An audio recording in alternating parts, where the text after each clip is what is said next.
Brains TV channel. For today's video guys, magluluto ako ng ampalaya na may itlog. So ito yung ating ampalaya guys. Tapos meron akong mangkok dito na malaki.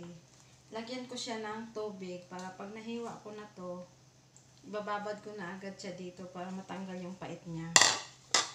Sa pagluluto ng ampalaya guys, napaka-easy lang siyang lutuin. Natapos ko na siyang i-chop, yung ating ampalaya na ibabad ko na. So ayan.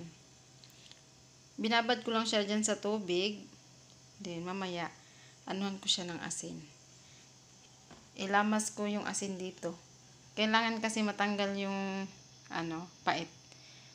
So kayo guys, i-comment nyo din po kung paano kayo magluto ng ampalaya na matanggal yung pait. Tapos ito lang yung ingredients ko guys. Then, ayan. Minsan pag nagluluto ako nito, nilalagyan ko din siya ng kamatis. Huwag natin kalimutan ang ating cooking oil, black pepper. So, yun lang, napaka-easy lutuin guys. Panoorin niyo po ako hanggang dulo. Huwag niyo pong kalimutan mag-like, share, comment. And don't forget to click the bell button para like and updated sa aking mga bagong upload.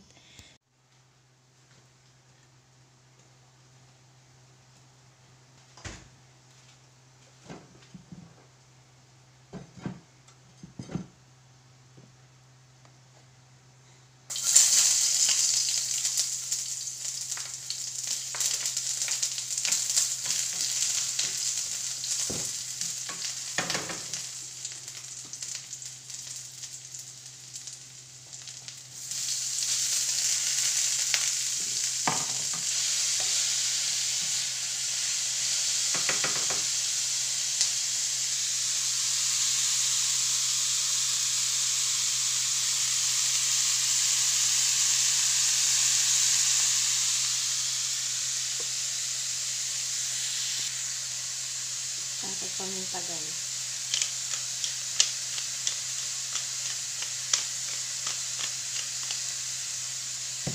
Dahil umetos. Pantang madit sarap. Kunti lang.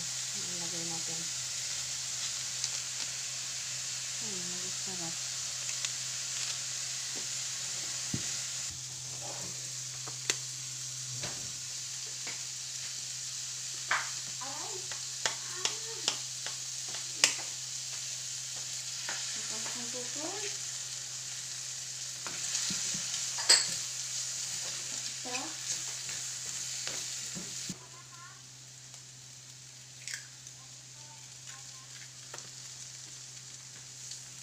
Ating ampalaya. So, ang bilis lang lutuin ito.